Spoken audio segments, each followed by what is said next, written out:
Oh, yeah. What is up, everybody? How are we doing on this fine Monday? Call it Market Monday. How about the markets, baby? What are we looking at so far, huh?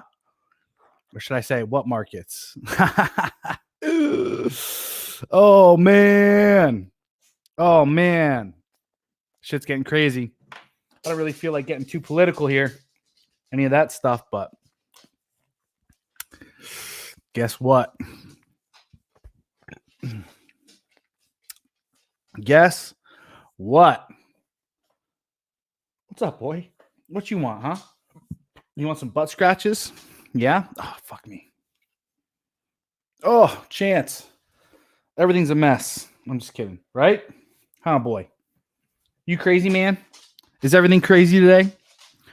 What's up, everybody? We got JJ in the house, the Gunt, Philip Franklin. I'm the 9, Game Warden, Daniel Tapia. John P, saying what it is, what it do. As usual, I got to go to my channel real quick, and I got to give myself the old thumbs up because fuck it, that's why. If you ain't going to take care of yourself, who else is? You feel me on that one? Do do do do do do do do do do do do do. What a fucking amazing topic we got going on today. I cannot wait to get into this, honestly. I am fired up on this topic. Dave W, how we doing? How we doing? How we doing? I got to be honest with you guys. Fuck it. I'm going to just do it anyway. I didn't get to finish my meal. I'm super disappointed.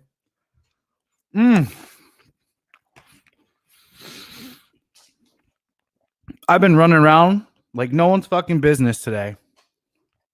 Just sheer craziness. I don't know if it's the weather outside right now because it's cold and wet and rainy.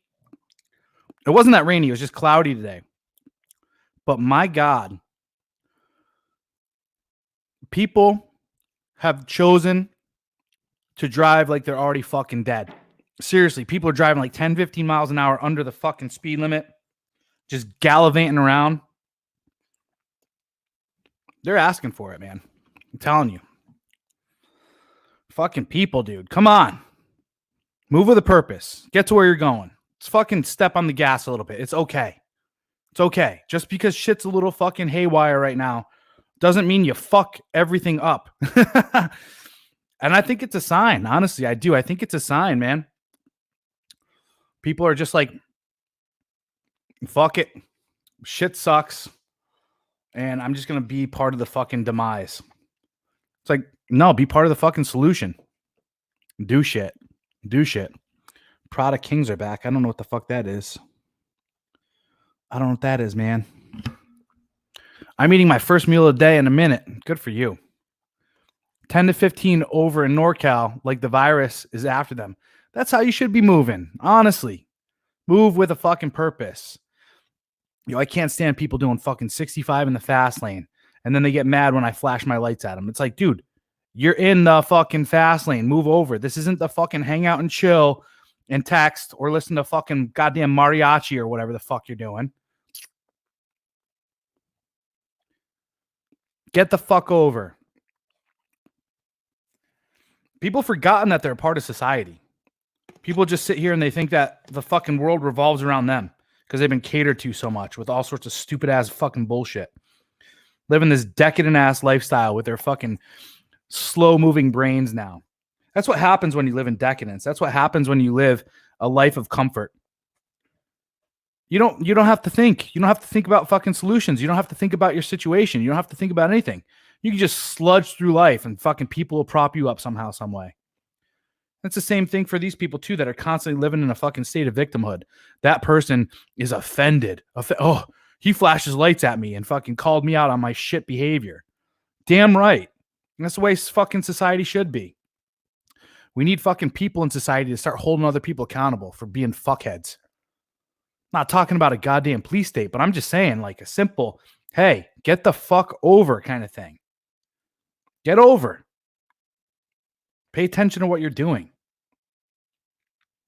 People wonder why people get angry, like why there's no trust in civilizations anymore. Why? Or in the society. There's no trust anymore because I can't trust you to do what's fucking necessary to make fucking shit run smoother, right? Like I'm all about shit running smooth. I'm not about things not being I'm not about things not being a struggle, but I'm about things being a little bit more smooth. If everybody just did their goddamn part, things would be a lot better, but people don't want to. People want other people to do shit for them. I fucking hate those people. I do. People be like, Corey, you shouldn't say you hate people. No, I fucking hate those people. You're less than. Get the fuck out of here. Seriously. You don't want to fucking play by the rules? Get the fuck out of here. Build a nice little fucking island for you. How's that sound? Right in the middle of the Pacific. You can hang out there all you want and just be fucking mediocre. It's fine. We're evolving as a society. We're becoming different fucking human beings. It's what this information age was all about. It was a means for us to be able to fucking fill our head with as much shit as possible and be able to still function and continue to think further and further and further out. These people that their minds fucking operate like goddamn abacuses. It's like, sorry, we're in the fucking age of fucking iPhone 11s now and supercomputers and AI. Can't be having a fucking abacus operating in a normal society any longer. It's like, you're done.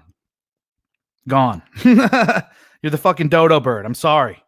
No one's using the goddamn abacus anymore. I got a fucking calculator in my pocket every step of the way. I can just Google it. As you can tell, I'm fucking on fire, man. I just finished up at the gym. Normally, I hit my gym in the morning, but like I said, I was running around, running some errands. Hit the gym around 1 o'clock. Was it around 1 o'clock? No, it was 2 o'clock. International Chest Day. And man, I'll tell you what, I fucking hammered it. I was just go, go, go. I was hitting set after set up, like 45-second rest. Like, let's go, let's go, let's go, let's go. Fucking hell of a pump. Really glad that, really happy with how I worked out today. My fucking upper chest was looking retarded in a good way. Like people were staring at me. That's how good it looked. I was happy about that too. I'll take it. I'll take it. All aboard the Gains trains, everybody. That's why I'm sitting here fucking eating goddamn tilapia and rice right now. Got to do it. What the fuck are we talking about in the chat? I'm not even looking. I went on a tangent. We'll get on more tangents today. It's going to be awesome.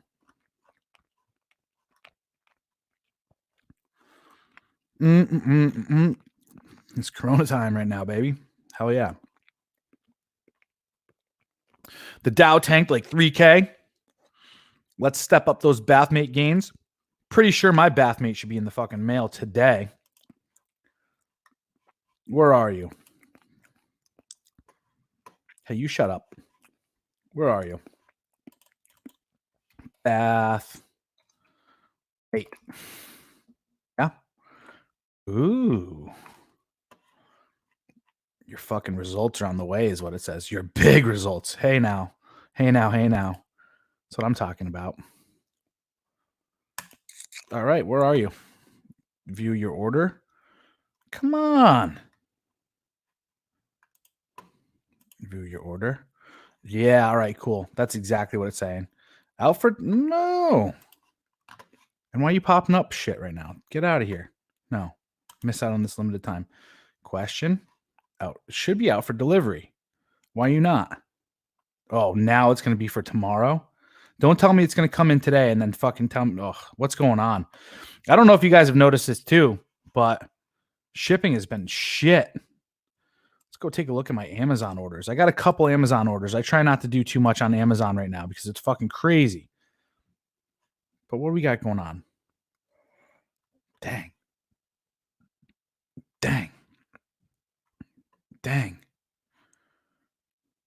Yeah, not good. Not good. I'm telling you. Normally, Amazon orders that take like 2 days to get here are now taking like a full week. Apparently, I don't know what's going on with that. I'm going to scroll down real quick. Like, yeah, bathmate gains, baby. I was excited. I was going to put that fucking thing on my fucking salami later on tonight. I was really looking forward to it. But now I got to wait till tomorrow because people are fucking assholes.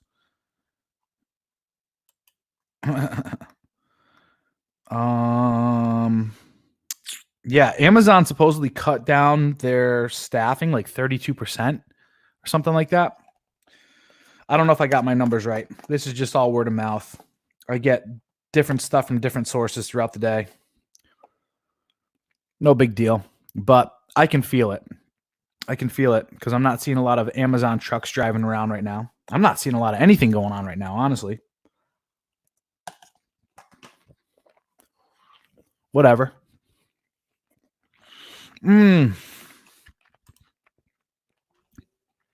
That's exactly what it is, too. It's these people that don't have a damn purpose in their life. They have no reason to move anywhere. They have no reason to go. Every time I move with a purpose because my purpose is to get to my next objective. That objective is there to serve my bigger purposes, right? My bigger things, my bigger plans. I used to have a bit of road rage. Now I know how to chill it out. I listen to podcasts while I'm driving because you can't have any expectations around here. But goddamn, come on. When everyone's just fucking driving slow as fuck because I don't know, like that fucking irks me. Like, cut this shit, people. Stop this bullshit. Doing 30 and a 45. Like, you're not a savior. You're not a martyr at this point in time. Unless you want to be. It's okay now. I took care of the virus. He did a burnout on it. Nice. Tamius, what's up, my man? Ex-wife tried emailing me again. Told her pound sand and more words. Good for you. We got 35 people watching right now. What are we looking at for likes? 13 likes. Y'all better hit that motherfucking like button right now. Let's hit that like button. Troy, tell him to do a fucking burnout on the like button. Let's go. Let's go. Corey, the country has gone downhill in the last 20 years. It's really that bad. I would say we had some standards left before 9/11. Yeah, I agree. Number one, we're overpopulated. Number two, multiculturalism doesn't work well. Number three, feminism has destroyed any fucking ability to have any type of standard within society. 4, the people that run the country now no longer look at the country as like, they're not prideful in their country. They're prideful in their corporations, which are international. And it's all about profit, and then moving into this new, what they consider to be the global marketplace and becoming a fucking king or a lord in that global marketplace. So they've sold out all of us in order to make all sorts of different types of deals, backdoor deals with all these other countries and all these other corporations. That's where all of our tax dollars have gone to. And they're the ones benefiting from all this. And this is essentially what we're seeing right now with the coronavirus in the markets. Coronavirus was obviously something that was orchestrated and released. I'm not going to lie to you. Like, that's exactly what I think. Like, if you think I'm a conspiracy theorist, then you're absolutely right. I am. But I'm also right. So you can suck on my big toe. And essentially what they did was they sold out all of our like stockpiles of money in order to make these connections and to kind of rebuff the market in certain ways and prop up different things. And now it's going to be, like we talked about, I mean, this whole globalist type of stuff where it's going to be at least a one world economy is what they're trying to do. And they built it all on the backs of the American taxpayer. If you look at it for the last 30, 40, 50 years globally, America has been propping up everybody else, which is fucking absolutely repulsive. Absolutely repulsive. It hurts me a bit because when I was overseas and I was fighting, I thought I was fighting for a country, and I thought I was fighting for the Constitution. I thought I was fighting to take care of, the guys left and right and the people back at home. But the reality was I was fighting for these corporatocratic types of entities that were selling the country out from beneath us. We were just the enforcers for their fucking agenda as sad as that is. So I hate the fact that I've watched friends die. Literally watched friends die. Watched people fucking explode in front of my eyes. Watched people also make it through with fucking excruciating injuries, screaming, you know? And it was all because of what? It was all in order to further the pockets of these people that are kind of playing the fucking chessboard. So that fucking drives me crazy, honestly. It really does. But at the same time, here's the thing. I had to come to grips with it. I get it. I understand that. This is what we human beings do. I mean, it's what we do. We all strive for higher levels of power, and we strive for more, and we strive for our legacy. And you know, unfortunately, I wasn't born into money, and I wasn't born into a position of authority, and I don't have a fucking name where I could sit there and be ushered directly into those power positions and all that other stuff. So I had to be a pawn. I had to make decisions. I was born to a fucking lower middle class family that didn't do too much. They didn't do anything to really help me out. I had to take care of myself from the get-go. And joining the military was the only way out for me. Honestly, it was the only way out. So I'm proud. I'm seriously, I'm proud of everything I've done in my life up to this point. So no shame there, but that's really what it comes down to. It's a goddamn shame. I do hope for some level of justice, honestly. And I think we'll see it. So I'm optimistic. I'm quite optimistic that whatever the plans are right now, it's going to fall flat on its face, and it's going to launch us into a better trajectory. That's how I feel about the whole thing. So not to kind of lower the old vibration, if you guys know what I'm saying, but that's my thoughts on things. But I think it's all going to turn out well in the end. I really do. Self-reliance. What's that exactly? Hey, first name, last name. Good to see you up in here, dude. Haven't seen you in a little bit. Or maybe it's because I just haven't been on for the last 2 days. I got the meats. Good for you. Making meats. Bro, all gyms in NY are closed until further notice. It's fucking trash. Luckily, that hasn't happened yet, my friends. And of course, I'm prepared for when they do decide to close down the gym. But up until that happens, I'm going to be going to the gym practically every single day. And I don't think that's selfish whatsoever because I like it. I like the gym. Yes, UPS F's up my deliveries every month. What a bunch of idiots. Or USPS. Yeah, you're absolutely right. USPS is garbage. I've had more issues with USPS than obviously anybody. Tyrone Watermelon, how we doing? I'm having a girl over tonight, and I'm doing some heavy training beforehand. He's referring to bathmates. Good for you. Good for you.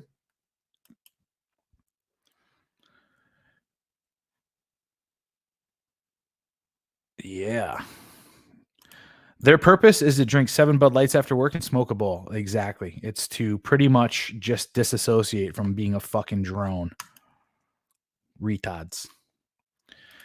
If they ban short selling in the US, I'm going to be super fucking pissed. That would be crazy. Scott Offit, how long does it take you to see the results? It's a good question. I've heard 2 years. I mean, to see max results. But I'm sure you see some progress along the way, obviously. Oh, there you go. 6 weeks and you'll notice gains. Dang, that's cool. That's a long time. That's not that long. That's not bad. It's all about the gains you get right after you use it. There you go. Troy says, light them up on that like button. There you go. Let's do it. Excuse me. Matt W in the house. How you doing? How you feeling today? The global leader, Dr. Frankenstein. The economy is the monster he created. Now the monster is broken free and is ravaging the countryside. Exactly. Spreading corona. Giving them coronas. Oh, shit. Oh. Watch the original Rollerball with James Caan. Okay, I'll take a look at that. I'll probably forget, to be honest with you, but I'll try to do it. Excuse me. Oh shit, Carlos Melendez. I am glad I found this channel. Hi, arigato. Hell yeah, dude. Much appreciation and much love. We're gonna fucking rip into a dope ass topic today. I got some fire under my belt, if you guys couldn't tell. Some fire. Patrick Knotts, what's up? What is up? I feel content and somewhat complete today. Honestly, I've accomplished all the things that I've wanted to accomplish as far as certain goals, and I'm on my fucking purpose. I'm rocking and rolling with this fucking diet in the gym. I'm killing that. I've made some amazing moves lately. I'm very happy about that. And it's just a great day. I mean, it was fucking chest day today. My fucking chesticles looked fucking absolutely beautiful. They looked amazing. All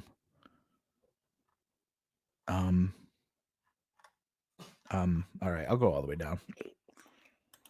I finally got a new plate to come over and quarantine with me. She can't use my toilet paper, though. Absolutely not. Absolutely not. I wouldn't even allow her to take a piss in your household or anything like that. Just be like, go outside. Go to the 7-Eleven. That'd be fucking hilarious.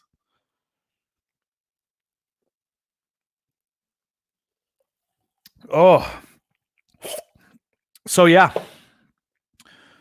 Great gym session today. I pumped it out quickly, probably about 45 minutes just to get all my chest workout in. I'm supposed to do a half hour of cardio. Probably going to either hop on the bike after this, even though it's less calories than I would doing the elliptical. But I kind of don't want to go back to the gym. I don't want to put on any of my fucking gym gear. I don't really want to go back to the gym. I've been running around all day. I just don't give a fuck when it comes to leaving. So I'm like, all right, let's do that.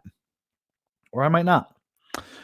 But if I don't, or if I tell myself I don't, I'm always going to be like, come on, bitch. Like, you need to fucking, like, you got to live up to your word. You got to do the hard stuff. So then I go and I do it. And then it gets done. Oh, shit. Speaking of discipline. Holy crap. Fucking Dr. Zevia.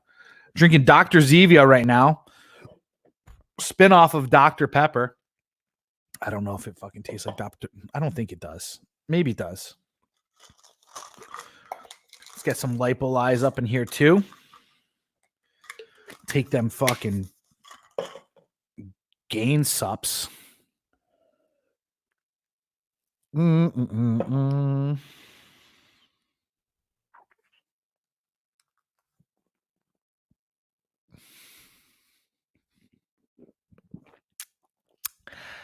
Oh yeah. 30 people up in here right now. How we all doing? Who's prepared? Who's not prepared? Who feels like they're prepared? Tell me what you guys got going on as far as preparation is concerned. Lots of shit going on right now. People getting locked down. I heard rumors of, what was it, up in the Bay Area, that they're actually doing a pseudo quarantine. There's also rumors right now, I don't know how true this is, that they're going to try to implement across the nation an 8 p.m. curfew. Mass going on lockdown tomorrow, huh? Oh, Massachusetts is. Yeah, that's crazy. Fuck that shit. That's crazy. MA enacted a rule that makes it so gyms allow a maximum of 25 people. God damn, that's ridiculous. People are, yeah. Bay Area is under shelter in place. Exactly, that's crazy. Wow, this is insane. Spain and Italy banned short selling. Yep. I have food and water, but still need whiskey. Make sure you butt chug the whiskey in order for you to save the maximum amount of whiskey you can. Because if you butt chug it, all you need is a shot. You'll be fucked up. I'm kidding. Don't butt chug. It bypasses the liver, and then it doesn't get filtered, and then you die. So don't do that. Bought the last 5 boxes of ammo in my town. Not kidding. My friends were pissed. Ha, that's funny. I got what you're saying. I got you. I got you covered, my man. Yeah, this stuff is nuts, guys. Absolutely crazy. And I'll tell you where I'm at with it too. I probably already said this a couple times. For me, it just is what it is. Like, bring it on, and I'll deal with it as it comes to my fucking door. You know what I'm saying? Like, you can only prepare so much, but then when you're still prepping, you're like, oh shit, I forgot about this, and I forgot about this, and I forgot about this, and then you drive yourself crazy. It's just like, we're really going to see the true test of man when this stuff all goes down, as to who's going to pick up and fuck me, Corona time. Who's going to pick themselves up and who's going to fucking thrive during this shit, and who's going to just sit there and curl into a fucking ball and hope that someone comes and saves them. And usually those types of people will get put in FEMA camps, and then nice. Stockpile Tom Ford for the post-apocalyptic hotties. There you go. Or thoughties. Good stuff. Tom Ford does bring them in pretty well. So I'd say that was a good choice of aphrodisiac. Good man. It's a good serum. True. Bay Area Contra Costa County. The emergency alert on my phone is loud AF. Gave me a heart attack.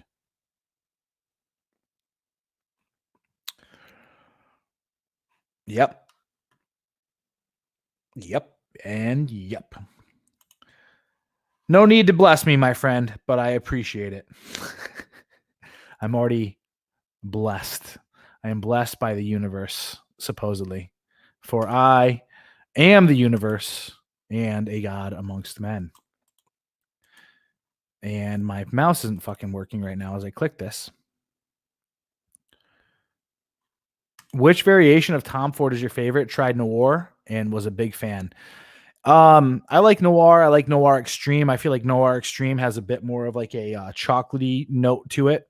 So that's one of my faves when it comes to that. But no, I am a huge fan of Tobacco Vanille, Oud Wood, if I feel like wearing an oud, even though it's very, very strong. But my favorite is fucking Fabulous. I love fucking Fabulous. It's one of my favorite fragrances, hands down. There's a lot of people out there that probably will disagree with me, and I say to you, eat my crumb. I don't care. I love it. It's one of my favorites. I wear it often, and I like how unique it is, and I like the fact that it's somewhat polarizing, and it's a scent that what's it called? It's a scent that people won't forget, and all that good stuff. Have you tried Calvin Klein 1? I probably smelled it a long time ago, but I'll tell you what, where I'm at in the fragrance world right now is I'm actually steering further and further away from designer, and I am wandering deeper and deeper down into the niche categories because I've come to realize that I don't really care for designer that much. It's just too generic. It's too unoriginal. And it's just too mass appealing. I don't want mass appeal. I wear fragrances that, oh shit. Do you still eat OMAD? No, I don't. I don't believe in it anymore. I tried it out and it did not do well. My hormones got fucked. Like my fucking hormones went crazy. My body does not like doing fucking fasting and all that other shit. It doesn't like being fat adaptive. It doesn't like any of that stuff. It's like, yo, give me a good steady drip throughout the day. Give me some carbohydrates and keep it pretty low fat. And we're good to go, man. You're in Shred City if you do that, bud. I'm like, all right, cool. I got you. Let's do it. Spice Bomb Night Vision is an absolute negative. That is a do not go, do not pass go, do not collect $200. It is absolutely, when I first smelled it, I was like, ooh, I like this. And then I put it on skin and I was just like, bleh, bleh, bleh. And I'm telling you guys, I got some fucking fragrances too over there on my shelf that I don't wear and I don't like. But Spice Bomb Night Vision was the first one I ever returned. It was the first one I ever returned. I was so disappointed with it. I was like, I need this thing the fuck out of my house right now. I put one spray on. I was like, no, thank you. Bye-bye. Adios. Did I return it did I trade it in for anything? No, I think I just returned it and fucking went about my life. But my problem is right now is this. I like fucking expensive fragrances. I like stuff that's like $300 and above now. I'm such a spoiled bitch, honestly.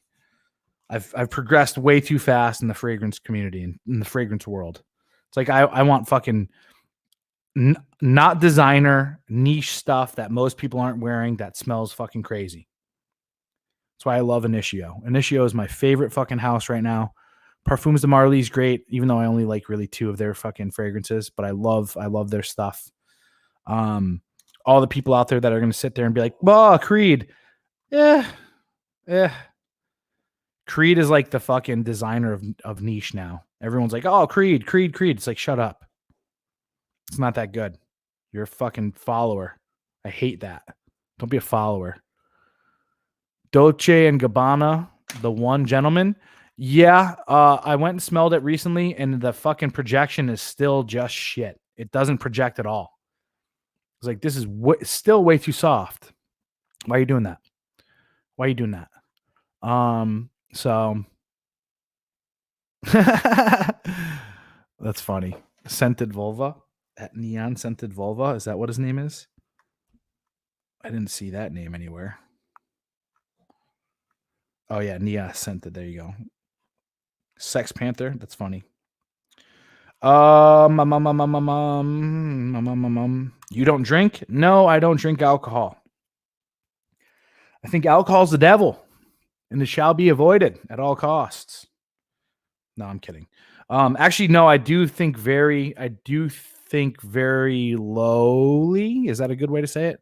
I do think very low of alcohol. I am not a fan. I don't think it's good for people.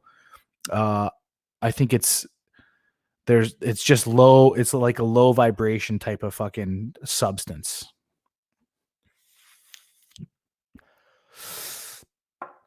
And, what's it called?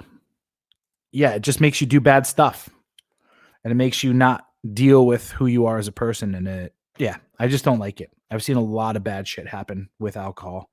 I think it's just overall, I think it enslaves people. I really do. It's not good for you.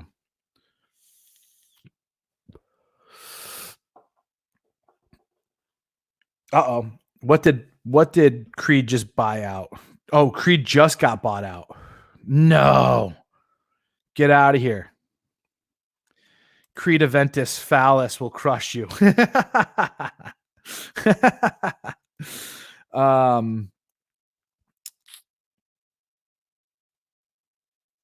Yeah, buddy. I love it. Yeah, boy. What's up, dude? Stick around though, because we'll get into this and I might even open it up. You know what? Fuck it. I'll open it up for some callers today. I'm feeling generous. We'll open up for some callers and see how. So I'll get on topic here within the next few minutes after we're done talking about fucking fragrances, because I love fragrances. Honestly, it's like one of my favorite things in the whole world. When shit hits the fan, I am definitely going to go and fucking raid the mall when no one's around or alive. And that's when I'll get my creeds. Yeah, it's so stupid. I hate that. I'm going to do a fragrance review for my Patreon this week because I got 4 new high-level fragrances that I have to review. Only samples, though. I didn't drop all the dollars on them, so be aware of that. Beard Sense is on my radar. Okay. I don't think I've heard of that. Guys, I got to tell you this, though. For designer, I recently smelled some of the All Saints fragrances. And I'm not going to lie to you. I was actually really impressed with some of these All Saints fragrances. And they're only about $75 a pop if you get them from the No Kidding store, which means you could probably go on Fragrance X and probably get them for cheaper. But I was a fan. I only smelled them one time though. So before I give my 100% full endorsement of those, I'm going to go and give it another sample. My last fragrance review, and I should probably do this again too. The last fragrance review I did on my Patreon was for Le Labo.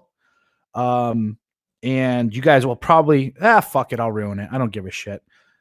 I'm sorry about my Patreon stuff, guys. I was trying to get in the whole fucking Patreon thing, but with everything that was going down, the book and all this other stuff, like I've got some ideas of more stuff I'm going to post up on my Patreon, but I'll just kind of fucking let you know how I feel about Le Labo, which has been bought out, by the way, a couple years ago by Estee Lauder. But I don't really like Le Labo. I'm going to be real with you guys. All the people on the East Coast are going to fucking hate me for saying this shit because that's like their fucking, that's like their beat of the drum. Like here, everyone's like Creed, you know what I'm saying? On the East Coast, they're like Le Labo. Fuck Le Labo. It's a fucking, it sucks. Like, don't get me wrong. It's very well blended. Is it worth $230? It's nice. They do a good job blending it, but there's no fucking backbone to it. There's nothing that identifies it as Le Labo. It's just going to be like, oh, that's a nice smelling fragrance that you have there. What is it? And then you got to be like, oh, it's Le Labo Bergamot 22. And it's like, come up with a fucking original name, give it some fucking DNA where people are going to know that it's Le Labo as well. And it's going to keep people stuck to the brand. Instead, it's just well mixed, smell good. So there's my fucking review of Le Labo. I've smelled all of their stuff. They can lick my ball sack, honestly. What's the definition of interracial in the context of dating? Well, the full-blown one would be like people of two different races getting together, but the reality is, like, what I'm talking about today specifically, and I didn't want to put this down, was white women dating black men, because I got a message for black guys especially. And that's what we're going to get into here in a second.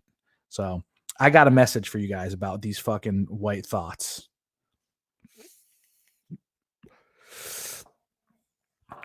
Oh, hell yeah. See, my dude, JJ and I are on the same fucking page for stuff. Le Labo is known hipster douche frag. Yeah, exactly.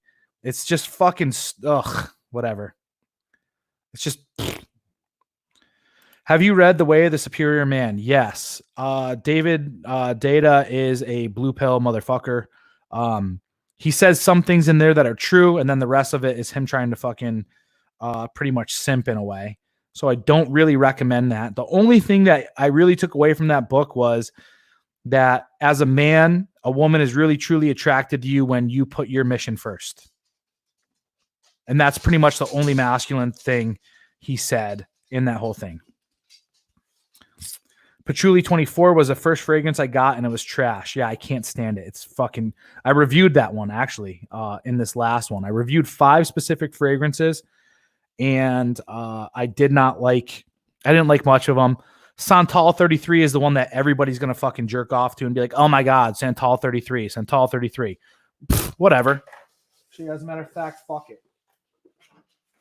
Let's pull this piece of shit out right now. Santal 33. Ugh, whatever.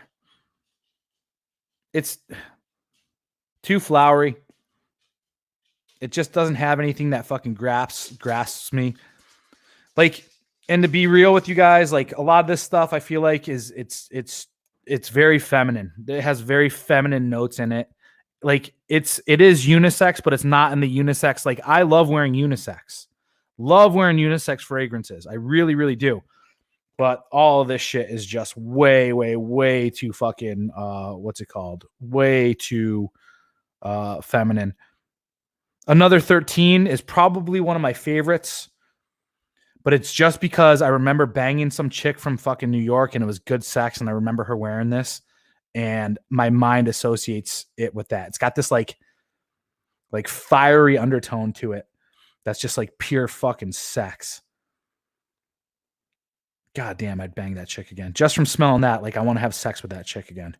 I don't remember who it was either. I can just remember the scent, and I kind of got like some pictures in my mind of who she is, but I don't recall. Yeah, another 13 was probably the only one. And I think I liked another one. See, I'll read through them too. Maybe it was no, that wasn't it. Neroli 36.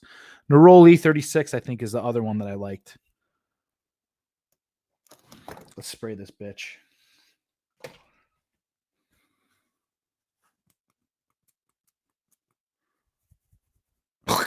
Nope. It smells like goddamn perfume and old fucking lady. Get the fuck out of here. Oh, you suck. Like it was so disappointing. I was so excited for this. Florida orange. Let's smell that. It's probably gonna smell like shit because it's flour. Fucking old woman shit here. It's not even gonna spray. Okay, yeah, it smells like orange. That's great. I want to wear that. Garbage. Absolute garbage. I have half the fucking mind to mail that to somebody and be like, get it here. Who wants it for free? But believe it or not, it's actually a pretty good talking piece when chicks come over. They're like, oh, you got Le Labo? I'm like, yeah. You want to smell some? Like, yeah, oh my God, how great is that? It's like, yeah, all right. Let's do that. You fucking idiot. Anyway. Oh, my man. Ojan. Okay, so first and foremost, Leighton is number one. Leighton is the boss. But Ojan is definitely my number two. And I want to own it, but anyway. It's $330. Actually, I saw it fucking cheaper on Walmart. You could buy it from Walmart. I don't trust it, but whatever. Yeah. Rules. You have to wear Le Labo 33 while listening to Foster the People and when you attend Coachella. Exactly. But yeah, Ojan's the shit. I don't know what's DHI. DHI. Spell that one out for me so that I know exactly what you're speaking about. Anyway, let's get on topic so I can get a few people calling in today. And yeah. So I was watching Donovan Sharp's episode from like 3 days ago where he talks about porn stars not wanting to bang. God, I need to smell something different now because that shit fucking stinks. Ugh. It's too flowery. Oh, much better. Maybe. No, Mystic Experience is way better. Way more better. Oh, Dior Homme Intense. I think I smelled that for the first time last week, honestly. I don't know how. I wasn't a huge fan, again, because I'm not a huge fan of Dior or Chanel. I think all their stuff is just too vanilla. It's too bland. It's too whatever. What did I smell recently, too, that smells like Cool Water? Oh, yeah, I got a fucking expensive one that smells like Cool Water, like a clone of Cool Water. I was like, whatever. This is garbage. Anyway, so let's talk about interracial dating because the crazy part for me lately is this. Most of the girls that I hook up with are not white women as of late. And I've noticed some pretty significant trends, especially because, believe it or not, all I've really been matching with lately on online dating over the past like 2 or 3 weeks has been Black women. And I'll tell you where I'm at with that. But the title of today is why the real reason why white women are all about interracial dating. So the real reason why white girls date interracially. So let's talk about that because, yeah, Donovan's been fucking crushing it. That dude's the real deal. I was listening to his stuff, but there's some things that were kind of missed. And it's things that people have to kind of start to understand if you want to peel back the layers a little bit more. Some of the things that people have to understand is for the last 60, 70 years now, liberalism, which has been pretty much glued and connected to the civil rights movement, they've been infiltrating our school systems, our public school systems. And you could tell by the curriculum. So the way I grew up was this. I grew up in a small country town in Connecticut, and we were literally like 95% white people. There's 95% whites in my town. And then there's like a few mixes and like very few black families and all this other stuff. Not trying to say anything bad, but my town was a little bit more country. It was attracting a lot more people like upper class that were moving in from into the suburbs of Hartford, and they're wanting to buy like a nice big $800,000 house on a good plot of land and all this other stuff and kind of go into a good school system. And I started to notice this very early on. Once I started to get more towards middle school, is that everything in history started to be focused on slavery. And we spent months and months and months talking about slavery. And then it kind of carried over into civics class and all this other stuff. And then we went back again. Actually, sorry, before that, I think we were fucking watching like Roots and stuff like that. And like seventh, like maybe earlier. And of course, the majority of teachers were fucking white women, older white women. And as things started to progress, as I got to high school, we started to bring in a lot more women that were like younger, like 25, 26, 27, that had just graduated from college. Good majority of them were fucking kind of butch lesbians. And you could tell that they had like this kind of it was like SJW before SJW. And a lot of what happened in my upbringing, from what I recall, was there's a lot of this indoctrination into like what liberal leftists now preach. There was a lot of, yes, you go girl, girls can be anything kind of deal, removing any types of standards placed on women, propping women up. There was women could do no wrong kind of deal. And boys that were like restless, rambunctious, and more masculine were kind of propped up as like, we were called annoying, right? And nuisances and so forth. And we were kicked out of class, usually at the whatever. But then there was also this tremendous level of white guilt that was being placed into us from a very, very early age. Like there was a lot of subliminal coding that was going on. And this is being blasted out to white people, like to white girls and to us white guys, right? So it's like the ultimate kind of sin was being a white male. And that's kind of how the conversation always went, was like, oh, the country was founded by white men and we fucking created this systemic kind of thing for white men, and white men are kind of evil because of the Indian genocide and slavery and all this other stuff. That was the underlying tone. Lots and lots and lots of talk about racism, like lots and lots and lots of talk in my fucking childhood about racism. And then when I was a junior or a senior, we started a new program to bring people over from the neighboring town of Rockville, Connecticut, which was a little bit more, let's say, ghetto. Fuck it. I am not going to parse my words here, guys. Whatever. If you don't like it, don't fucking listen to me. But anyway, but it was ghetto. And of course, what do white people try to do now when they have this kind of like white guilt and they're in this fucking social justice-y type of thing?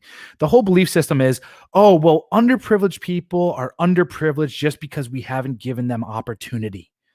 We got to give them opportunity. We got to fund more of their stuff. We got to prop them up, and we got to show them we accept them. So what do we start doing? Exactly. We started importing some fucking bros. So fucking Tyreek and fucking Daquan came in wearing all their fucking crazy gear. Like I'm telling you, they're fucking hood kids, right? They come in wearing their do-rag and all this other stuff. And what happens immediately as they fucking come into the school? Well, in order for the girls to not be seen as racist, because they've been fucking taught that you're racist if you don't like black people, they fucking started going after these dudes like crazy, right? And all the guys were like, oh, well, we got to accept them because if not, we're racist and all this other shit. So there's this huge fucking scare.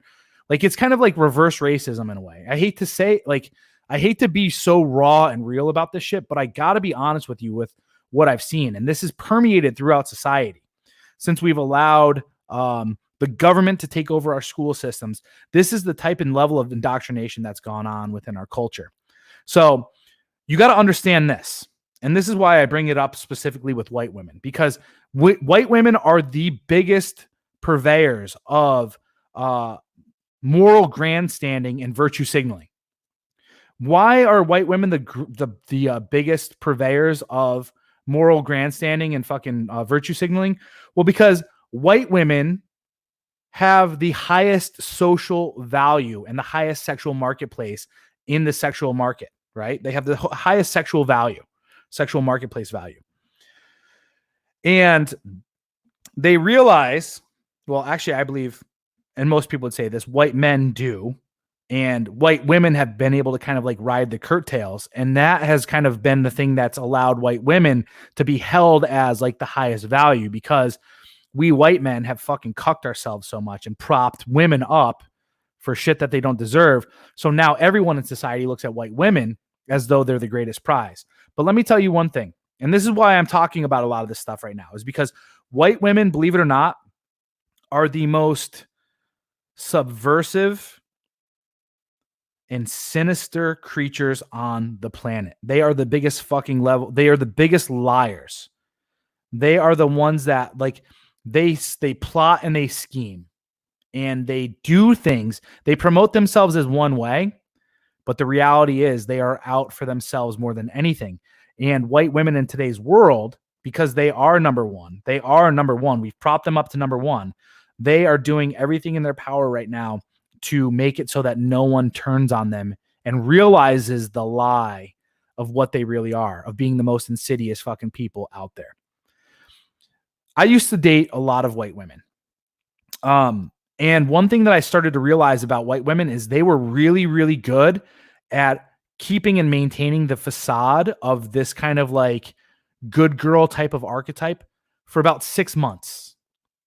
They were really good at doing that for 6 months. That's a long time, by the way, to play this role. Because normally, from what I've seen with dating other races and stuff like that, is that normally you're going to get a girl that's going to play that role for like a week or two, and then you start to see those things kind of chip away, and then you start to see really truly who that girl is, right? Like what she's hiding and what she's uncovering to you. White women are really, really, really good. Like 6 months for sure of playing this role of like being a good girl and being a good girlfriend and showing you, oh, this is kind of the benefits you'll get when you're with me and all this other stuff. After that 6 month mark, that shit starts going bye-bye. But by that point in time, she's got her fucking claws in you. You feel me? So the thing that I'm trying to get across right now is this, because for quite some time, black men have been viewed as being like one of the lower tiers on the sexual marketplace, right? But we've done a whole lot of propping black men up in society, which, you know, it's crazy. Our marketplace has completely changed, right? Black men today are like the superstars of all our sports. They are the like, if you look at all of entertainment, like black men are like the fucking kings of like entertainment and stuff like that too as well. And that also ushers in, once they're viewed as that high level, that ushers them into moving into the next direction of them then getting with white women, because that's kind of like the prize. That's like the trophy. That's like the sign that says like, I've made it. I'm no longer a low value man because look, I'm dating a white girl. But the thing that you guys got to understand is this: these white chicks are super insidious. The reason why these women are doing that is because, believe it or not, they're using you. They're using you as a means for them to promote this idea that they are woke, that I don't see color. That's fucking bullshit. Are you fucking colorblind? Like, even if you're colorblind, you could see fucking shades of black and gray, bitch. Like, you fucking understand what's going on. I don't see color. Fuck you. The whole reason why you're doing it is because you see color. And you're using this as a means for you to fucking look to the world and show the world, oh, look at how good of a fucking human being I am. Look at how moral I am. Look at how not racist I am, everybody. I'm a good white person. Right? I agree with you here, but what I'm saying is, in the spotlight, white men still dominate the entertainment world. As far as, I think, like, if you're to look at like the top level people, for sure, 100%, still white people. And then if you look in the business sides of things, for sure. Yeah, and I think that's the other thing, but I think that's the ultimate form of their narcissism too, is it's almost like, look at how not racist I am because I have a mixed baby. So it's like, you can't ever call me a racist because look what I've done. I've taken black dick. I've only been with black guys and I had this black man's baby, right? So it's like 100% a fucking virtue signal. But this is the thing that I want to warn black men out there about right now is this. Look at how quickly you guys are becoming cucked and turning into white knights. White women are the leaders of the feminist movement, and they're using black men as the shock troops, as the first line of defense, as the fucking members of their military that they send out to war in order to take on the white men, the evil white men that are the enemy, right? Black men are becoming more and more cucked by the day. And it's also because of this. Black men, you guys have it, and fucking call me stereotypical or whatever, but I mean, the statistics are there that black women are having, I think it's 77% now. 77% of black women are having babies out of wedlock. And that's quickly transpiring over to that level of single motherhood within the black community. Now, I get it. And I'm not blaming you guys either because I get it, because I've dated black women. And let me tell you, especially because what I've been dealing with lately, holy fuck, the attitude is just too fucking much. Black women overvalue themselves. They think that they're able to increase their value through having this kind of like sassy attitude, right? Of being like, oh, I'm fucking Miss Independent. I'm strong. And they think just by being kind of like tough and a little bit ghetto, that makes them, that makes them more valuable. But the reality is it's really, really, really unattractive, especially to me, because what I'm looking for is feminine women. This is why I'm actually more greatly attracted to Asian women and Latina women, because they're far more submissive and they're far more feminine. So like for me, like black women and white women are kind of like in a way out the door. Now, I'm not going to lie to you guys. My dick doesn't discriminate when it comes to this stuff. I'll fuck if you're attractive, like I'm pretty much fucking you, right? I'm going to try to fuck you, or I'm going to fuck you. But when it comes to what my preferences are right now at this point in time, the more feminine, the better, and the more submissive, the better. I don't want to be dealing with a fucking SJW feminist white woman that's telling me all about her fucking college degrees and what she does for work. The same thing with black women too. And that's what's happening right now too with black women, is they've been fed this the fucking longest, is this strong independent woman trope. And now black women are actually, statistically speaking, becoming more and more the most educated. And that's because we're doing a lot of, like, I hate to use the term affirmative action in this case, but we're really, really promoting black women to go to school more and get these degrees and shit, which then in turn leads to this entitlement. So black chicks and white chicks now are like all part of this like social moral hierarchy kind of grandstanding of being masculine, being a feminist, being a strong independent woman. I don't need no man kind of deal. But then in the meantime, they're also, when they do get their men, what they're doing is like black women specifically, I'm seeing them going after these weak ass white boys, right? These hipster looking dudes, because they're easy to control. And then the same thing's kind of going on with white women, even though I think the majority of black men, percentage wise, are more masculine than what's going on with white men. And we got to look at why. We got to look at why white men are kind of renouncing their masculinity and why black men have more masculinity as of today. Well, black men have more masculinity and they have more game because they've had to fight from the get-go, from that point, because before in society, there was a taboo about dating black men, right? So black men were kind of at the bottom of the barrel, bottom of the rung, and they had to fight and learn how to do it. But the shitty part, though, is this. The single motherhood has also made it so that black men prop women up high. So that is the fucking ultimate thing, right? The ultimate conditioning for a black man to want to get with a white woman. But the thing you got to understand about white women is they're insidious and they will control you, but through various ways. It's not controlling like black women are controlling. Black women use their attitude and they use their kind of like toxic words to like lash at you. White women are the opposite. It's death by 1,000 concessions. It's this kind of like cultured passive aggressiveness that they kind of make you feel like they're disappointed in you. So you want to try to like earn their respect and earn their love back. For white men, black women kind of encapsulate that, what's it called? On top of the fact that white men have been told, like for me, for instance, growing up, that you're racist. So now you have these white guys that are weak, that are drawn because they're feminized to a more masculine trait and characteristic of black women. And then the other side of things where it's like, oh, well, I'm going to virtue signal as well and show the world that I am not a racist by dating a black woman. So that's kind of the marketplace that we're in today. Is a lot of people are dating that way because they're trying to grandstand morally and virtue signal the world out of fear. Out of fear. Black men are doing it because in their mind, that is the highest social level that they'll be able to achieve. So they'll simp out to white women because it'll show society, hey, look, I've done it, right? The next thing is this.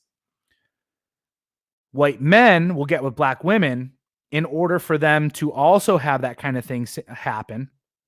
And don't get me wrong, there's some sexy ass black women out there, but the attitude honestly is just so like, I'm not going to put in work. I got to tell you this story real quick. I matched with this black chick the other night and she came at me hard. It was like 9:30 on a Friday night. So I was like, all right, this is hookup time. This is hookup hours at this point in time.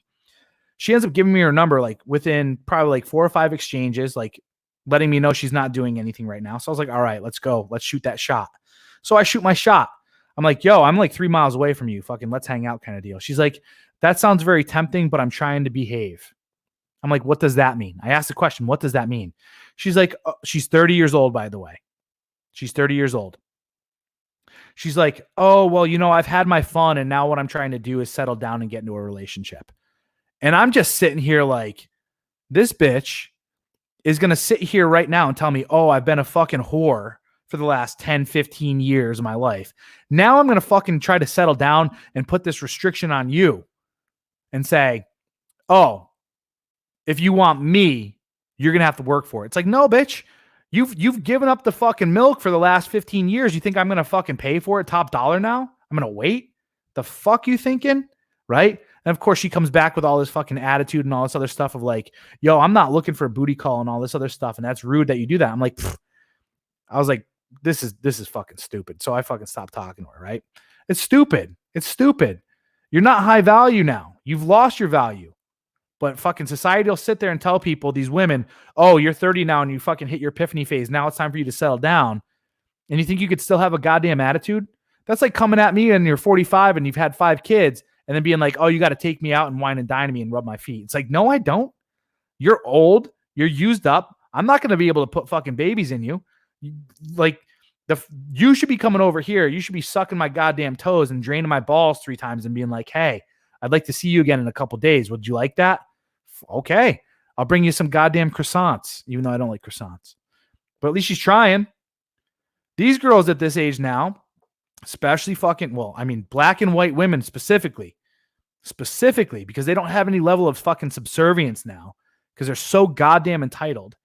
They think the older they get now, the more they have the right to demand things. It's like, that's the opposite, bitch. That is the fucking opposite. You're fucking wrong. You are not a man. As much as society has tried to teach you and fucking train you to adopt the male sexual strategy, you're not a man. You do not get better with age. You're a fucking sour milk with dry fucking eggs. You know what I'm saying? You're like MRE eggs right now. I don't know if you guys have ever had fucking MRE scrambled eggs. Ugh. They taste like fucking olives and feet. It's disgusting. Anyway, that's what's going on. What I want to do right now is this. Yeah, exactly. You ain't going to get your life together with me, bitch. I want that. What the other dudes got. Yeah, exactly. And I'm such a high value dude. Like, you should be throwing it at me. That's what I straight up said that to her. I was like, you should be flattered. I straight said that to her. I said, you should be flattered I'm trying to have sex with you. I straight fucking said that though. I was like, you should feel flattered that I'm trying to have sex with you. Fuck out of here with this shit. I don't need your fucking attitude. Plain and simple. Anyway, I wanted to talk about this stuff right now, guys, because I got a pretty diverse group of people in here. And I'll tell you one thing. The biggest thing that white women are trying to do is they're trying to make it so that there's no standards held on them. Black women too.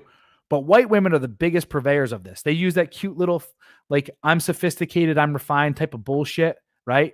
This fucking virtue signaling ass type of stuff in order to get their way. So just be fucking careful about that. Know full well going into any type of relationship with this stuff, like especially if you're a black dude, the chances are what she's trying to do is promote herself as a certain way. Honestly. Like, that's me being honest with you. I get it. It's kind of hard too. It's kind of hard to deal with black chicks because their attitude's so fucking crazy. But I mean, I don't know what the solution is other than fucking MGTOW or just fucking pump and dump, right? But don't be getting in relationships with these girls. Seriously, don't be getting in relationships with these girls.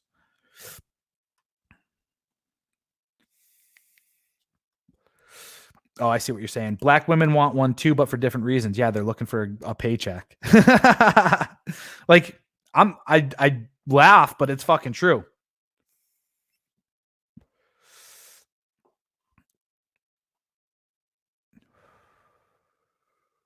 Oh man, I'm sorry to hear that. She's 4, I'm 31. Yeah, I feel that, dude. That's crazy. Yep. Exactly. I feel that too. Yeah, I feel you. Yeah, black dudes have to be more masculine, but the problem with it is this, though. It's childish masculinity because their masculinity has been shaped through other men their age, and they're still 100% indoctrinated to mama. Like, it's crazy to see how much, like, and this has been socialized too. Black men getting hitting it big, and what's the first thing they do? They go and they buy their mom a house and a car. And this is a woman that's like beaten and abused them, made terrible life choices over and over and over. Probably fucked tons of fucking dudes in, like, coming in and out the door, all this other stuff. Probably has like 4 different kids before. I'm like, sorry to throw out the stereotype, guys, but there's a lot of this going on. But then the first thing they're going to do is reach back and take care of mama. It's like, yo, you guys got to sit there and realize, like, that woman is toxic. Do not fucking take care of her. Don't take, like, I'm serious. Did she take care of you growing up? Did she make you a priority, or did she turn you into a fucking government welfare check? No, I'm serious. Right? But that's what a lot of black dudes are still glued to mama, and they still hold women up to this high standard of like, oh, it was my dad's fault. It wasn't your dad's fault. Your mom fucking opened her goddamn legs and took a goddamn cream pie. Like, she gave that shit up. She gave that shit up to numerous dudes, right? No protection, no birth control, nothing. In order to fucking turn your life into a fucking steady paycheck for her. That's some fucking shit. That's some toxic shit, guys. Honestly. Agree on the woman issue. Hell yeah. Thank you. And thanks for the donation, by the way. I very much appreciate that. Honestly, this mostly applies to low SMV people. Yeah, exactly. High SMV white women and black men don't adhere to this. 100% agree. And I listened to a little quote from Muhammad Ali the other day, where back in like the 60s and 70s, he was attacking the fucking civil rights movement kind of people that were talking about interracial dating. And he's like, I'm a strong black man and I love me some black women. And the thing is, I want to have beautiful little black kids. And I think that we should all stay homogenous. Like, I don't see anything wrong with that. I really don't.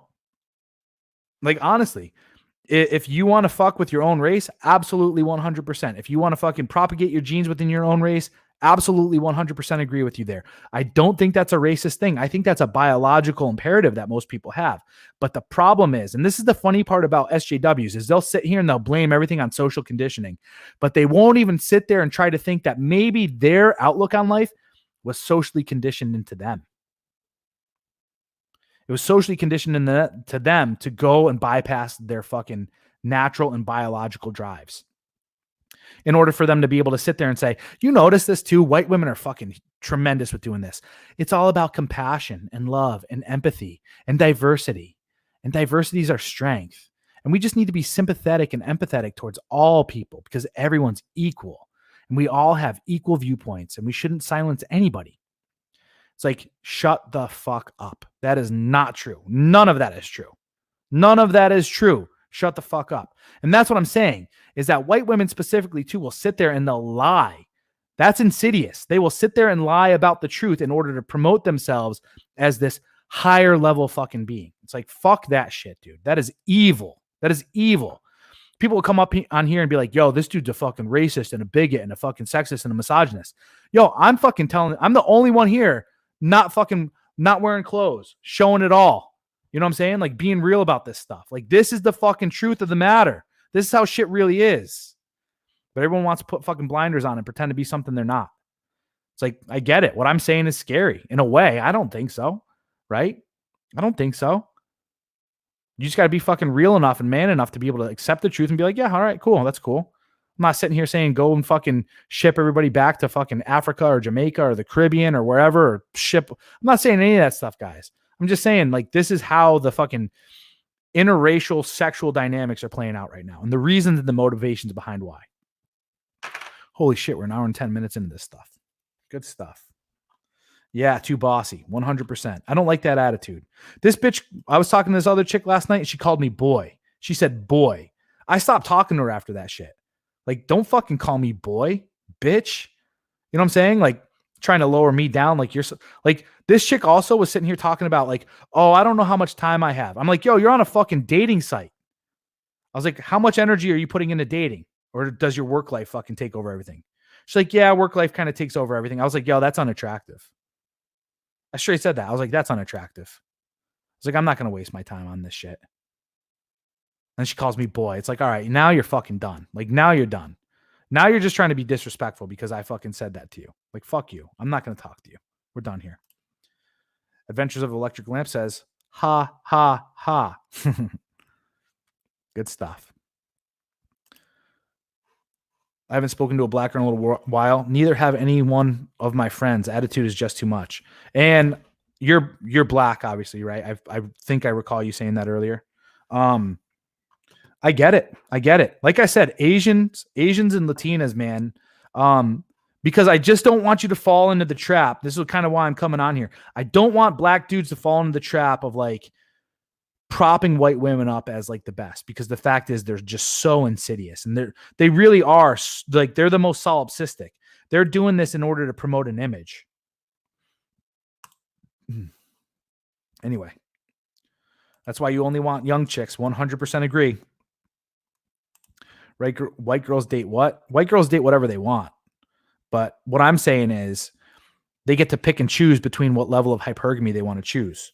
Do they want to go the social justice route of hypergamy, or do they want to actually go after like hypergamy of like resources and so forth?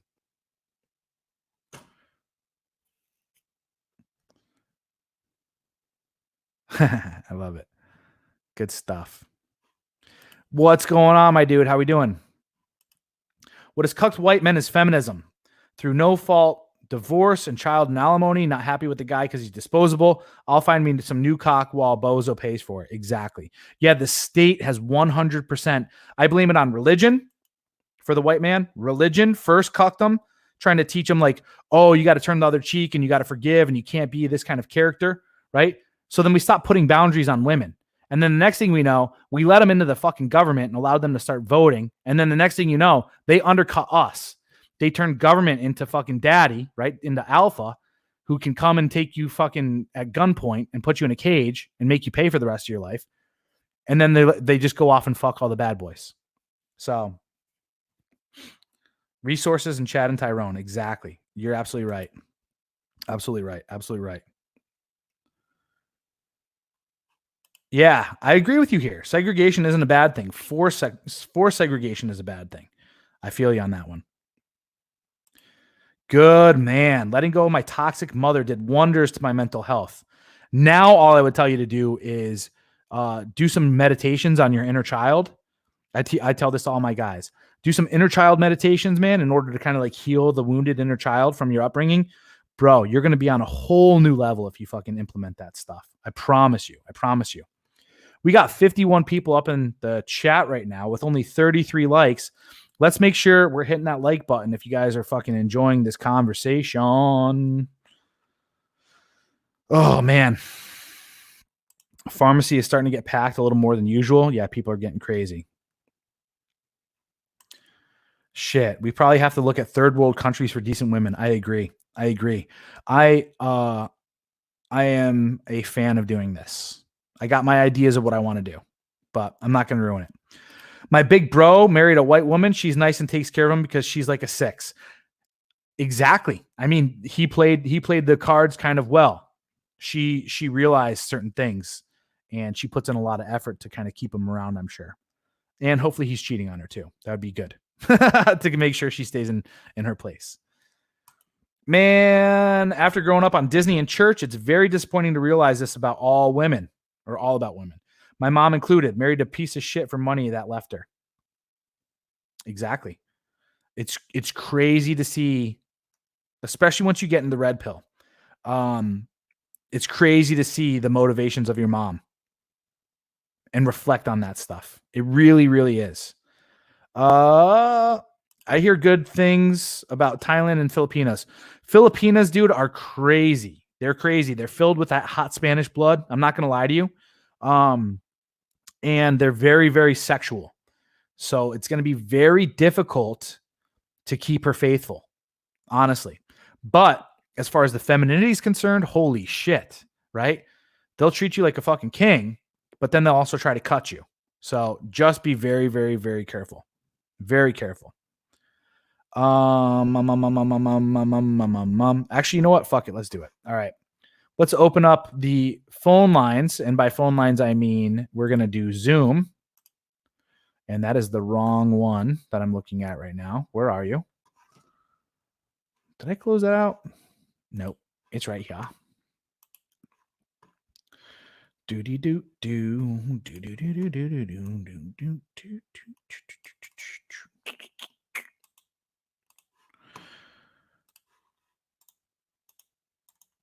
John Fitch got burned by one. She's Vietnamese, not a Filipina. All right.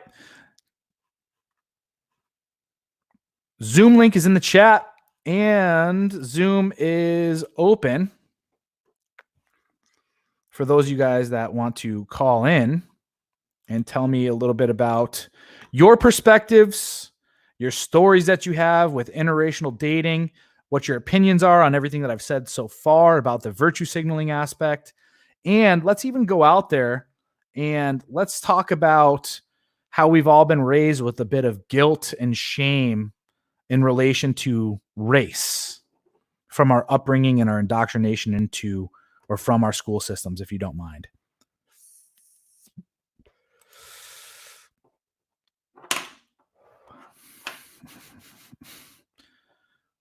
With that said, please also feel free to continue typing in some questions in the chat. And as I said, we still got 50 people watching and only 35 likes. So let's make sure we hit that like button. I got this nifty little smoking device yesterday. It's called the Puff Bar. It's non-rechargeable and it's disposable. And I normally don't smoke anything, but because I'm cutting, I feel like it's kind of helping out a little bit. Kind of keeps the cravings at bay.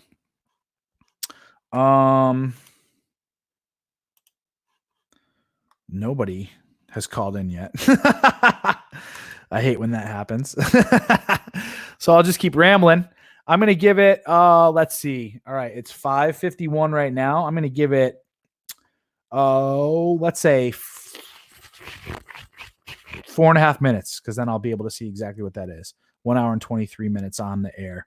If we don't get any calls by then, I'm just going to fucking close up the phone lines and get going so that I can go and do my own stuff. I think. I got to keep checking this shit to make sure that all that good stuff happens. I'll kind of let you guys know too as well where I'm at with my dating situation. I stopped paying for Tinder Gold last month.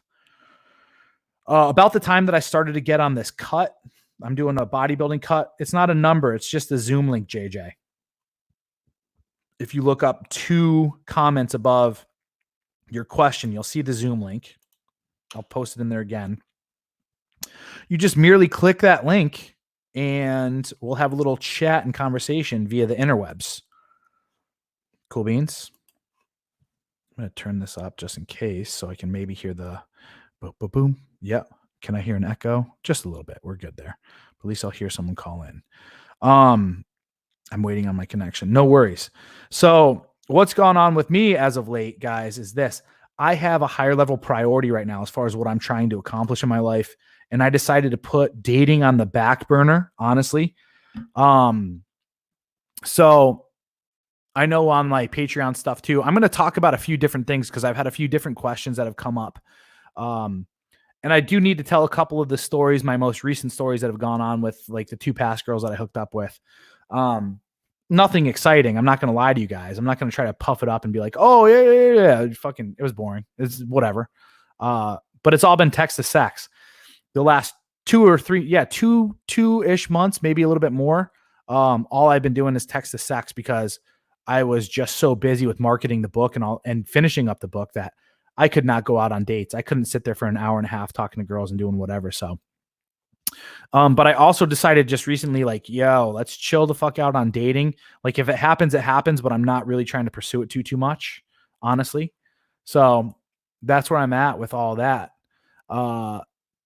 Really just trying to,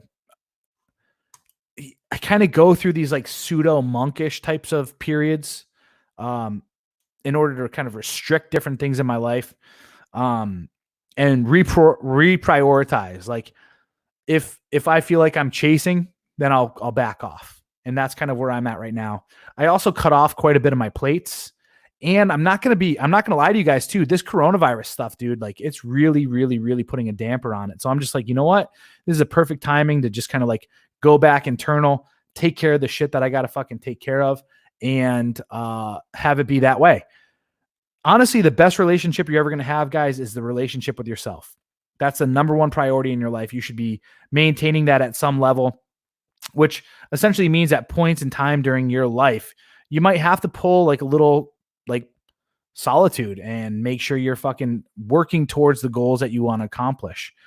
You know, another thing that kind of fucking put a damper on a lot of this stuff too was just like the fallout that happened with Rule Zero guys and all that other stuff. And I was just like, fuck, man, like that's some drama and shit that I don't want to fucking deal with. Sounds like I got a caller. Pat is up in here. Oh, we got 3 participants. Now it's finally telling me. Pat, can you hear me? Hello. Hello. Hello. Okay, Alan speaking. Yeah. All right, hang on. All right. Pat, you go first. Yo. What it is. I had to turn off YouTube because there was like some shit playing in the background. Yeah, no worries. You were talking some audio of you talking over the video.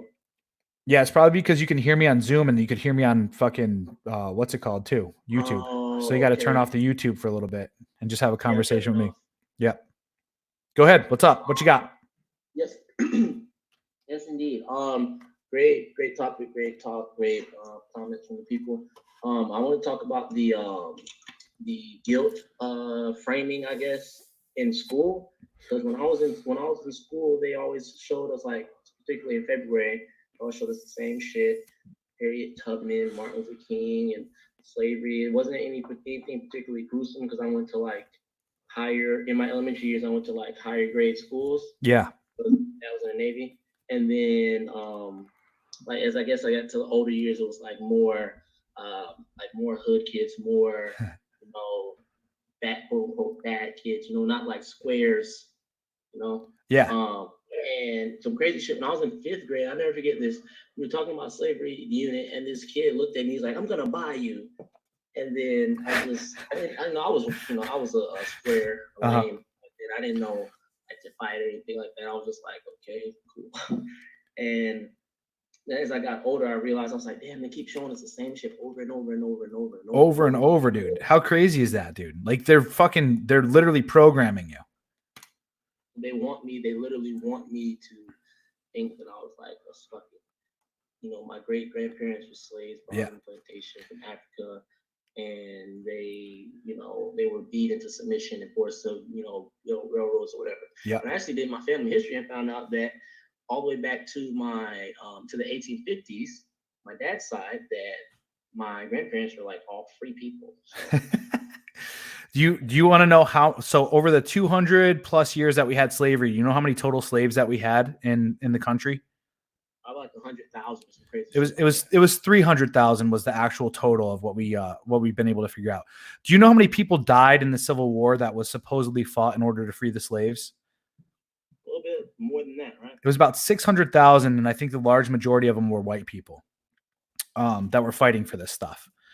And these are little known facts that are ever fucking talked about during that time frame. Yeah, they don't talk about the Indian slave owners and the black slave owners, exactly, yeah, and the black slave traders that were going on in fucking Africa and all this other stuff. Yeah, they don't tell you that it was more popular. I mean, why is the large population of Brazilians black? Because there was more slave trade going on in Brazil and the Caribbean and all this other stuff than there was in America. So it's crazy that you talk about this, because that's exactly what they're trying to do. This school system is trying to teach you and make you feel like you're a victim and buy into this victim mindset and feel less than, because everything that I've talked about right now, as far as what the motivations are, it actually helps out women. And it helps out women because what it does is it makes us men feel less than, and we feel like a victim, and we kind of like trade in our masculinity. You feel me? Yeah. This is like one of the biggest tools of feminism, is to turn people into victims instead of making them feel powerful as a man. It's crazy. Keep going though. I don't know if you have any more to tell. Yeah, that's a great share. I have a good one. Go ahead. In the earliest records of slaves and people being brought to the United States, well, before the colonies, was Irish people.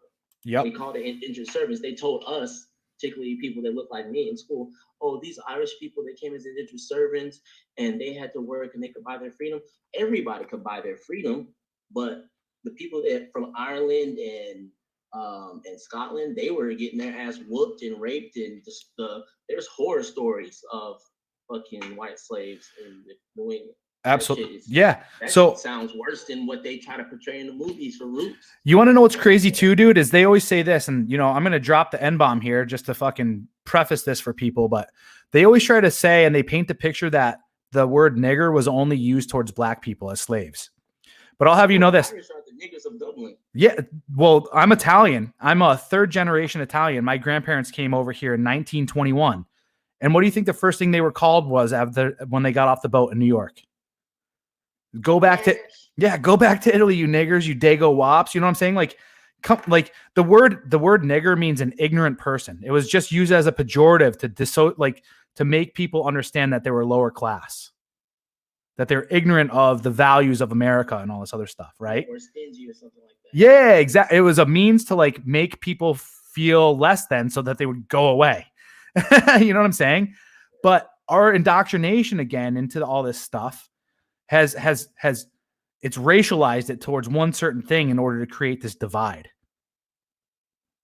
And it was repeated, like you talk about, it was repeated every single year. Every single year. I want to tell you one other thing. I don't know if you know this, but do you know that March is supposedly Women's History Month? Oh yeah, definitely. They had like a thing for International Women's Day a couple weeks ago and all this other shit. Yeah. So Nick Cotto saying that it means the non-white, non-Protestant is what it meant. WAP meant without papers. Yup. Dago, I forgot what that meant. It was just pretty much a greasy Italian. But yeah, fucking nuts, dude, huh? Yeah, sad, but also, yeah, because I've had conversations with white liberal like feminists, I guess, and they're like, well, Black Lives Matter is relevant because, and these are men, they're saying this, Black Lives Matter is relevant because there is a disparity in the way that black people are treated and blah, blah. They go on their whole little Bernie Sanders speech, and then I say, well, in the hood, when Pookie kills Ray Ray, there's no march, there's nothing, it's no snitching policy. But then when the police officer kills one of them that's like driving a freaking car full speed towards them, right, through the windshield, then it's a freaking march and a rally. So exactly. That shit filled me. I used to be on that team. Oh, sure. Well, hear me out though, is that every race has their own in-group preference. That's 100% true, right? And America being majority white and founded by white people, right? Of course, within our judicial system, there's gonna be some level of in-group preference as well, for sure. But is it systemic? Is it systemic racism, or was that just in-group preference? And that's where I draw the line of like, sure, there's probably going to be some cases that were promoted that are shown that show some in-group preference towards white people, 100%. But was that the norm? And especially in today's world and in today's society, where men are held accountable to the law far greater than women are, right? Do you want to talk about injustice there, where women get 1/10 of the sentence men do? You see what I'm saying? Yeah, they always show like a girl that killed her baby. Yeah, that bitch. Fucking, she got mutilation of a corpse and got what? Like fucking 10 months probation. It's like, oh, poor white fucking 18-year-old girl. Oh, do better. You know? Definitely. Crazy, dude. Absolutely crazy. Yeah, dude, you're 100% right about all this stuff. Yeah, they're like, I get it. And you know what? Here's the thing is I don't blame people for having in-group preference. But what I do have a problem with, though, is when we have a law and then we have a movement of feminism that says, oh, we're here for equality. But the reality is, why aren't you sitting there marching and talking about how women are treated under the law? Right? Why aren't you? Why do women get treated completely different under the law than men do? Where's the equality there? They can't handle it. They're emotional and they need to be treated with care and delicacy and shit like that. But they don't. And we know that because women are attracted to bad boys. Women want to be held accountable. They do. They like the danger. Right. Exactly. And that's in the car while you're drifting. And yeah. But that's the reason why feminism has happened, is because we stopped putting boundaries on women. And this is what feminism is. It's the ultimate shit test to say to men, hey, you guys stopped keeping us within our boundaries. So now we're just going to go out and act a fool. Good stuff. Hey, thanks for the call, man. I got 2 other callers right now, so let me take those guys. Yeah. Good stuff. Yeah, just exit out and we'll chat later. Thanks, bud. All right, Alan, go ahead. Okay, you hear me? I can hear you. How you doing? Okay, perfect. I'm doing good. Good stuff. What do you got for me? Okay, Corey. So you were speaking earlier about how a lot of these white girls start dating these, I guess you can say, effeminate black men. I usually put up in 2 types. Usually, sure. I was saying that effeminate white men were dating more masculine black men. And then what I was saying was white women will probably go after more masculine black guys. But the problem with the black guys is that they still pedestalize women because of their abusive, toxic relationship to their mom, which leaves them susceptible for white women to like tear them down, essentially. Okay. Yeah. So, but go ahead with what you're saying. Yeah. Like, I agree with you, but usually I section it off and like there's like 2 different types of white girls that usually go after black men. Ooh, let's hear it.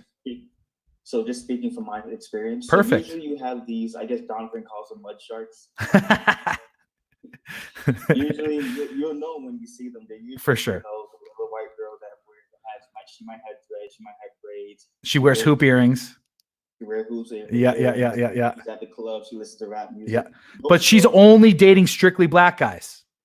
Yes. She only dates strictly black guys. Yeah. Now on the other hand, which is also I've had experience with this one, are these like rich white girls who probably only dated mostly white men. Mm-hmm. Let's be real, probably only white men, and they see like, I guess you can say someone like me who's probably doesn't seem very stereotypical, even though like on paper I'm pretty much similar to almost any other black man from upbringing. Yeah. And so they see like this dude who's well spoken. He might not dress as hood or ghetto as other black men. So they get all the good qualities. So what you're telling me though is you have culture, and this is usually associated with selling out in the black community as being white. But the fact of the matter is it's just culture. It's a more cultured view of yourself. Keep going. Yeah. So it's just a split. So they get all the good, which is just like a black guy they can bring home to their parents. Right. without any, I guess, a social backlash. Well, let's be honest though, because the father's going to be disappointed. Yeah. The father and the mother, I would even say the mother's going to be disappointed as well, because both of them are dreaming that their daughter is going to have white babies. Mm-hmm. Okay. So the difference of what you're talking about right now, though, is this. The difference between the mud shark and the one other aspect that I want you to know is this, and this is what I really truly think, that white girl is also virtue signaling, because this is what I grew up with. A lot of these girls that were in my school, or they were all upper middle class or rich, and they all started dating black guys. Why? And it was a means for them to show off to their other girls and to post on Facebook and social media and all this other stuff. Look, I'm hip and I'm not a racist. It was a image thing, right? Yeah, for sure.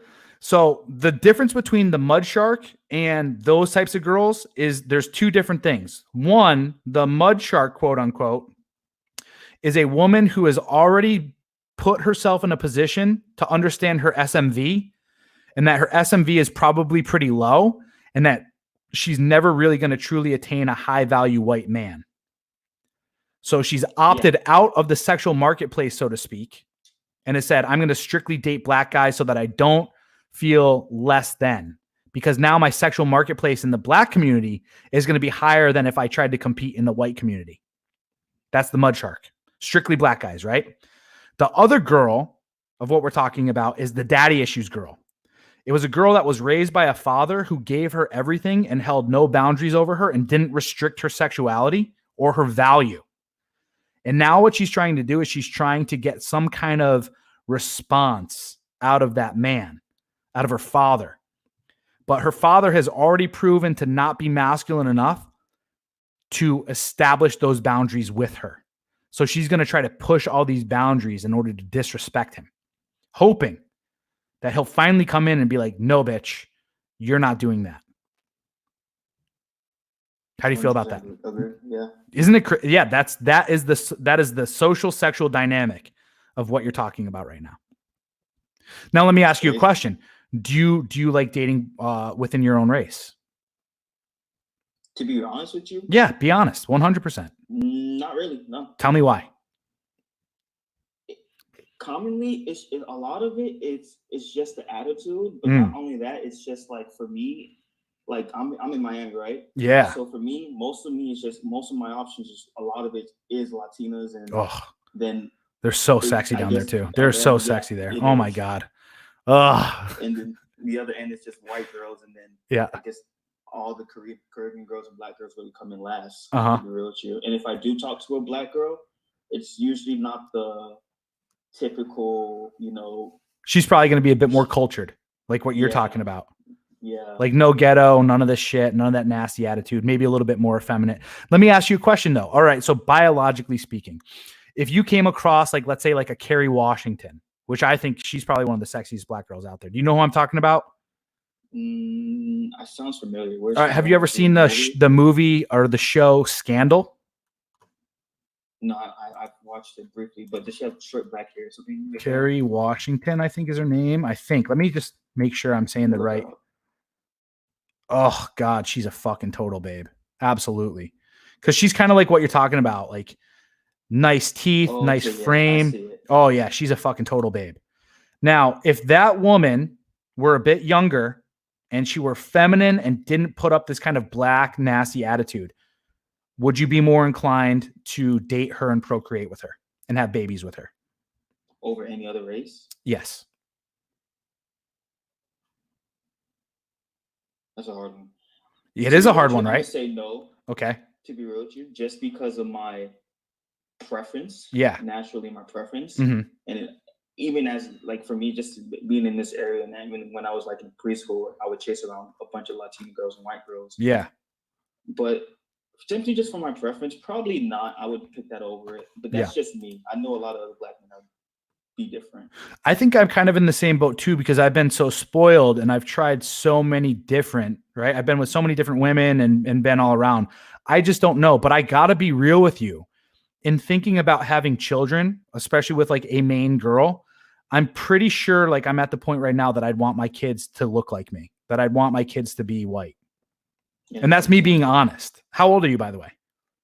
I'm 22. Yeah, so you're probably not even thinking about kids right now. You're probably just like, Nope. fuck, let's fuck and get going and look at these fat booty Latinas with these big fake titties. Oh my God, by the way. Oh, it's so nice. But now that I'm 35 and I'm starting to think more and more about not settling down, but I'm starting to think about like my lineage, I'm kind of at the point right now because like I was dating oh my God, I was dating this fine ass Japanese girl when I lived in Japan.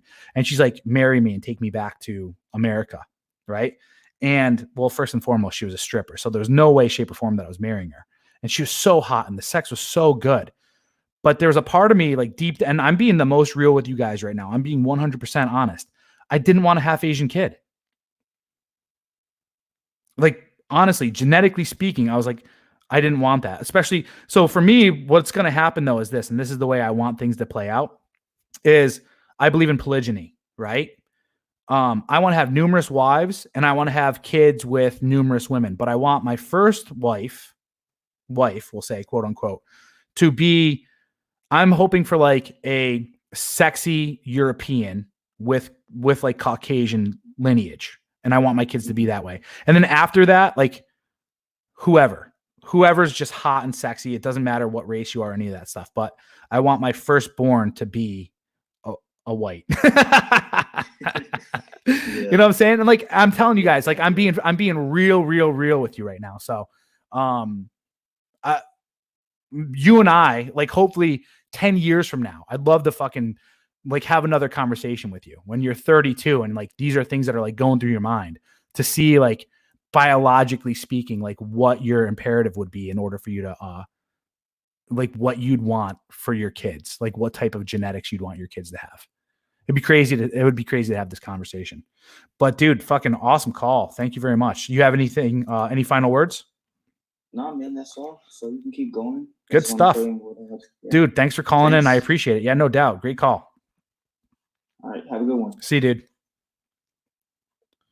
All right, Nick, you're up. What's happening? What is up, my dude? How we doing? Oh, man, I'm doing good.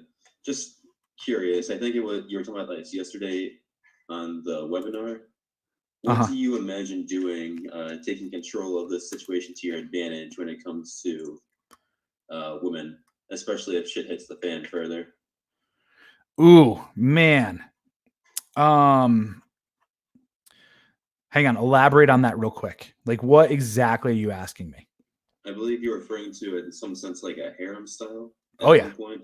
I lost track of that. With that though. Absolutely. That's exactly what I want to run.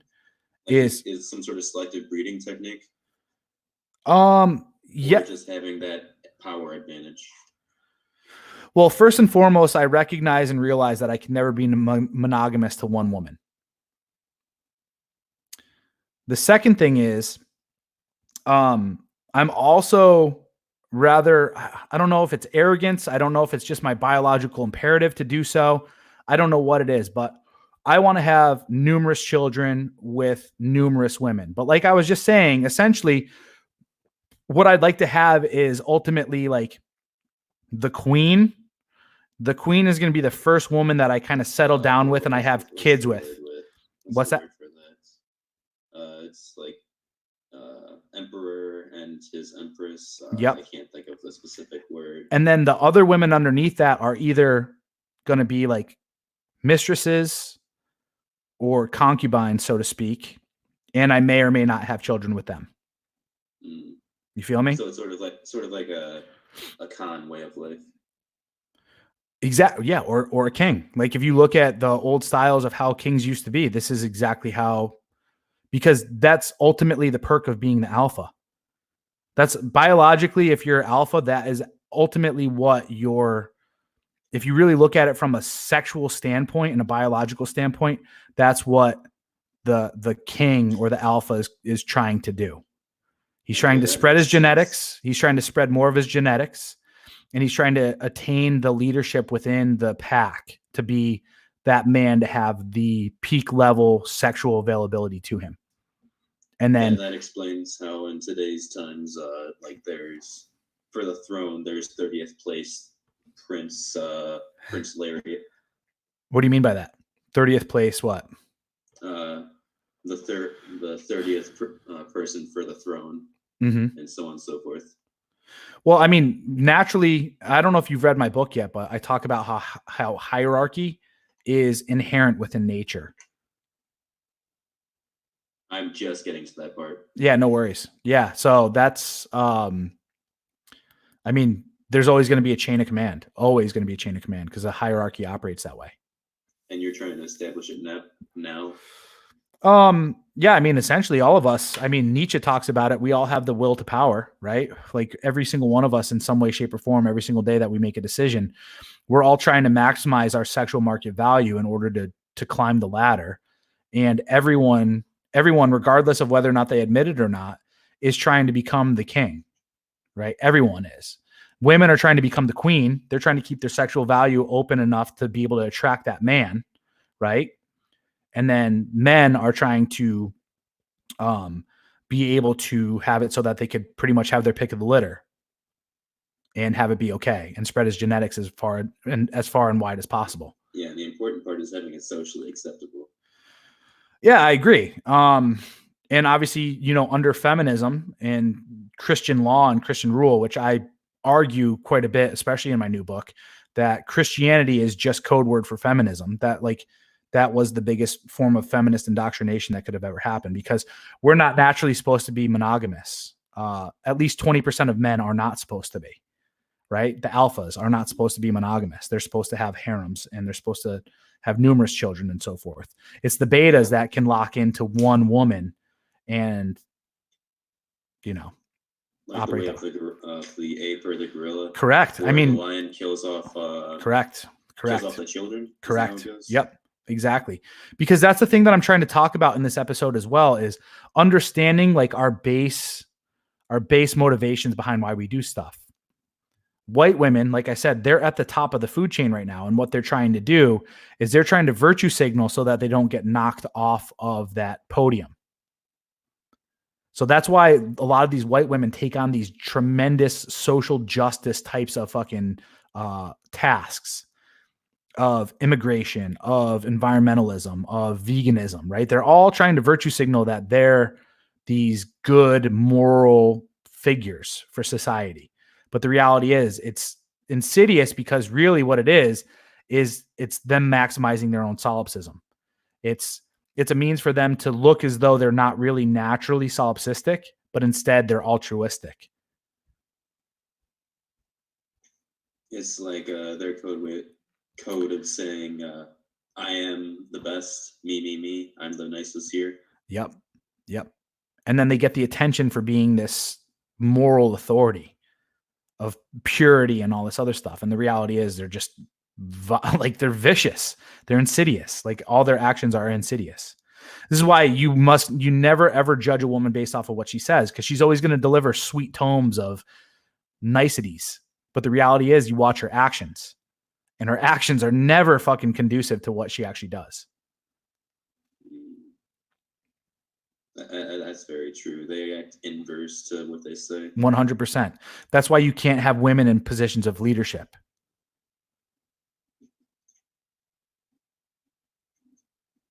Yeah, that's why the U.S. is mostly popularity contest from what I've seen. Correct. That's why I don't believe in democracy any longer. Exactly. Because it's a popularity contest. And actually, it's not even popularity contest. It's a shit and piss throwing. Yeah.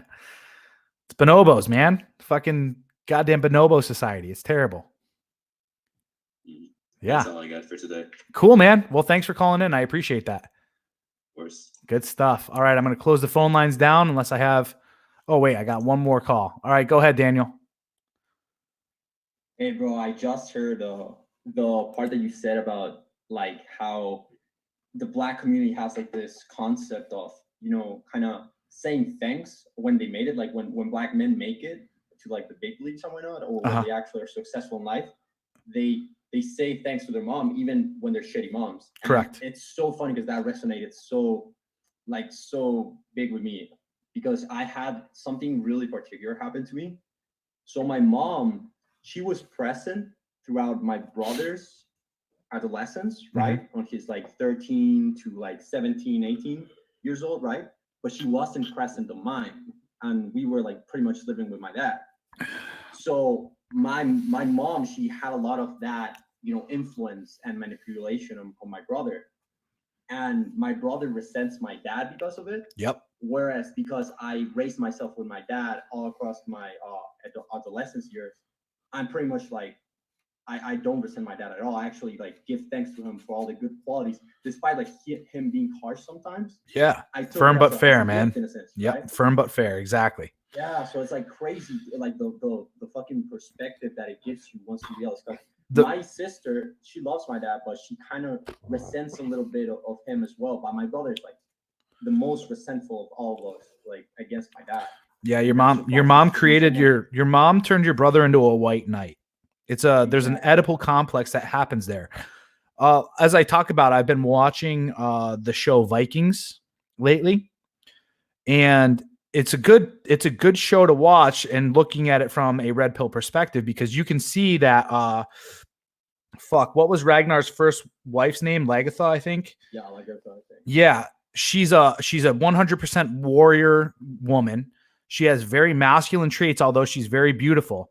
She fights him. She literally punches him in the face and does all these things and throws these little tantrums and all this other stuff. And she makes it so the kids look at her as though she's this big tough person, but then also at the same time a victim.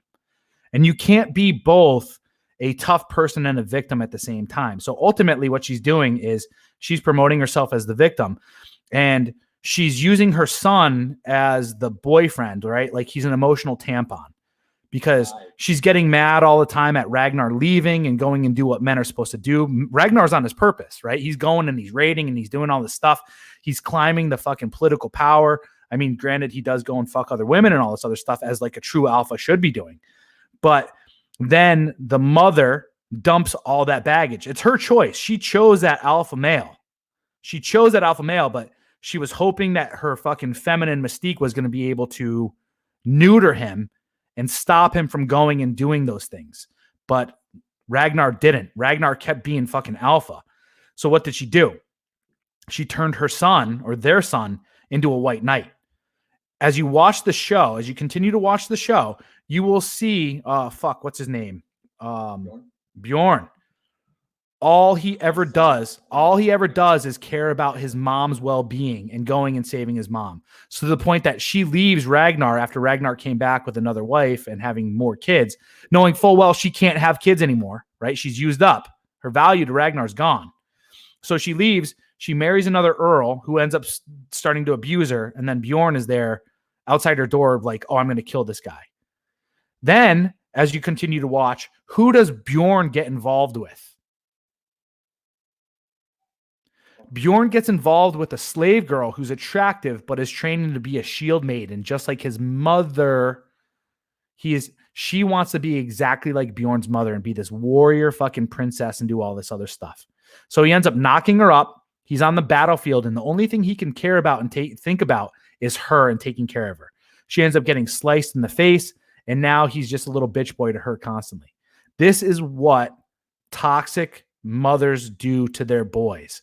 They turn them into white knights, and they turn them into, no kidding, the cannon fodder for the feminist movement, for feminist ideals.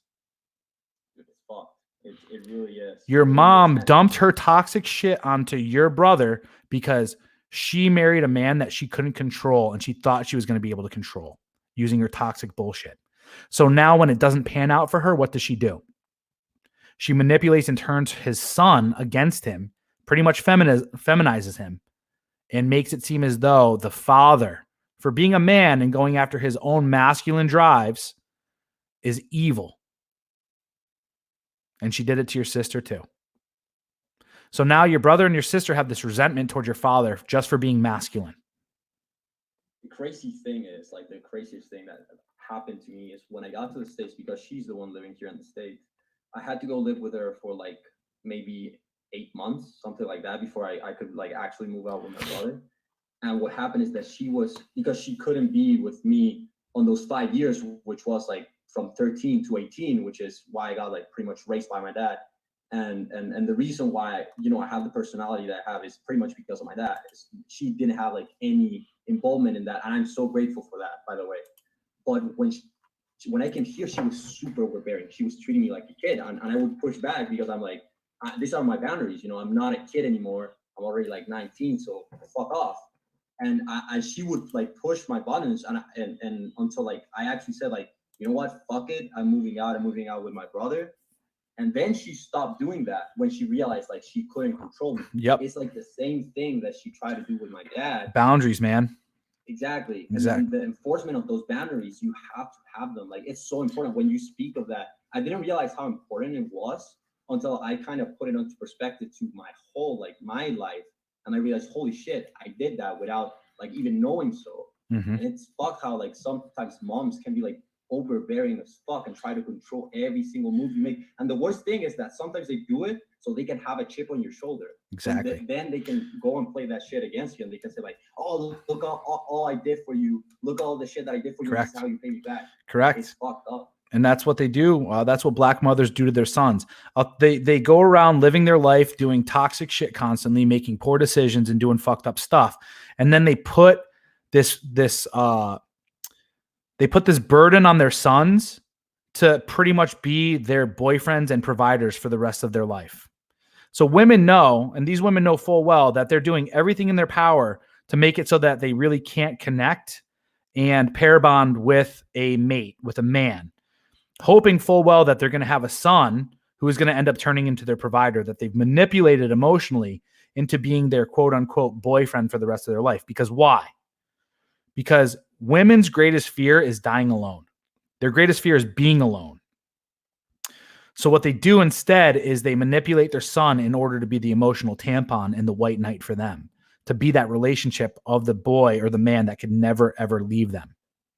But the funny part is, kind of like what we're talking about right now, when you realize that you've been indoctrinated in this stuff and that you've been on the slave plantation this entire time to feminism, when you realize it and you fucking establish the boundary and you cut them off, they essentially are the ones that pushed you away.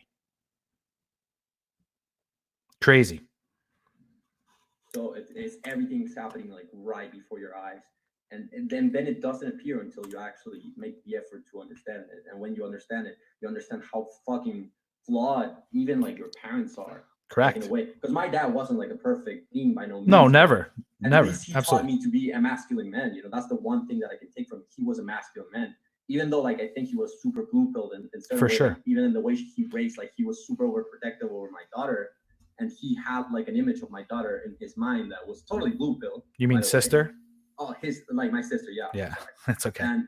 And what happened is that at least he was trying to, like the way he raised me wasn't blue pill, but the way he was treating my sister was like blue pill. You know, it was this weird dynamic, and that's why my mother left, because she in a way she was like, oh, I can't control this guy. Right. And also like she had some problems in the marriage that are like a little bit more personal. Sure. So like she just left.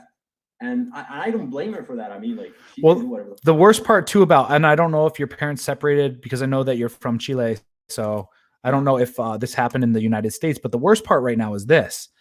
Women know, and they're incentivized to leave these relationships knowing full well that they're going to get half your shit and then also get fucking vagina money or alimony for the rest of their life. So they don't need you. As a matter of fact, they're incentivized to leave you. They're incentivized to leave you. Yeah, they are. It's super fucked here in the US, but they're in Chile. My dad, my mom wasn't too much of a, like, she wasn't that evil. You know, she still had some love for my dad in the sense that she didn't want to fuck him up. So when she moved out from Chile, because they divorced back in Chile, and then she moved out to the US to like build her own life pretty much. So that's why I have like huge respect for her, even until this day, even after I realized all the shit that she did and that she tried to do when I came here. It was a little bit, I understood like how flawed of people they are, that I could, say like, at least, I forgive you for that. Because even despite all the shit that you pulled off or that you tried to do, or that you tried to persuade me to do, I still understood that it's because you're not a perfect being. You're just another person. It doesn't even matter if you're my mom or my dad, you're still another person and you're imperfect. And the problem is that when you see your father and your mother as like beings that are like superior to you, or that they know better than you, usually like you end up believing this lie that they'll always do everything for the better, but they fuck up like if not more than us at the same amount of Correct. Absolutely. We hold our parents as gods thinking they're infallible until we get older and learn what it's like to be an adult. And they're like, oh shit, my parents fucked me up. That's exactly right. Hell yeah. But yeah, man, I just wanted to share that because like it really resonated with me. And I had one last question, and I'm talking to this chick, and it's going pretty well, but she pumped me like with a question because I told her like if she wanted to come, like if she wants to come over, and she said like, am I gonna be your wife or some shit? You know, playfully, but how do I respond to that? Cocky funny. Cocky funny. Always cocky funny. Never answer it as a actual like direct question. Be like, oh, why are you trying to come over here and cook and rub my feet? Remember from the webinar last night, whenever a girl asks me a question that she's trying to corner me with something, I always question something back. I always ask her a question back that now redirects it on her. And now she's going to have to answer my question, and then she's going to forget. She's not going to want to ask me that question over again, more than likely. Yeah, you're right. I fucking forgot. But yeah, that's Dude, good. That's rock and roll that way. And then be like, all right, I'll see you at 8 or something like that. I always put a time frame in there, and I say, like, I just bring it back to what my end state is. Remember, I told you it's all about driving to the end state. What am I trying to get out of this? Yep. So then I just redirect it back to that. What time are you going to be over? Or I'll see you at 8:30. Because if you say I'll see you at 8:30, she's going to be able to be like, oh, all right, how about 9? All right, perfect. Instead of what time will you be over? And she's going to fucking hem and haw about stupid shit. So I'll be like, I'll see you at 8:30, whatever time you want her over there at. Perfect. Yeah, I get what you mean. Yep. Cool. Amen. Thanks. No doubt. All right. See ya, bro. See you, dude. Good calls today, everybody. Very, very awesome to have tremendous feedback like that. Fuck, what an amazing show. Honestly, this has been probably one of the best shows I feel like I've ever done. What an amazing topic. And honestly, couldn't ask for a better fucking audience at this point in time too. Not to suck y'all's dicks right now, but man, I like having these conversations, and it's just good to see that we got a mature group of fucking men in here that can sit here and we can tackle like taboo subjects and just be fucking really, truly honest about that. That's why the red pill, honestly, the red pill is such a fucking blessing, because it's a group of men that understand the fucking truth of reality, and we're not afraid to have the fucking real conversations. Look at the rest of this bullshit mainstream fucking la-di-da twinkle toes fucking type of like programming essentially that we see every single fucking day. And then here we are, like dedicated. We got fucking 50 people up in the chat, bunch of people in and out of here, having real conversations in the chat, dude. It's good stuff. This is how men should be. This is how fucking a masculine generation should be. And this is how a masculine fucking society should be. We should be talking about this stuff, and we should be fucking sharing our experiences and collabing on this stuff. So, fuck, I don't know what topic I'm going to talk about tomorrow, but I got to bring the heat again. So with that said, I will see you guys tomorrow at 4:30. A lot of people that called in today are part of my WarTribe. A lot of people commenting in the chat are part of my WarTribe. Yesterday, we had a 3-hour-long webinar where we're having along the same lines of this conversation.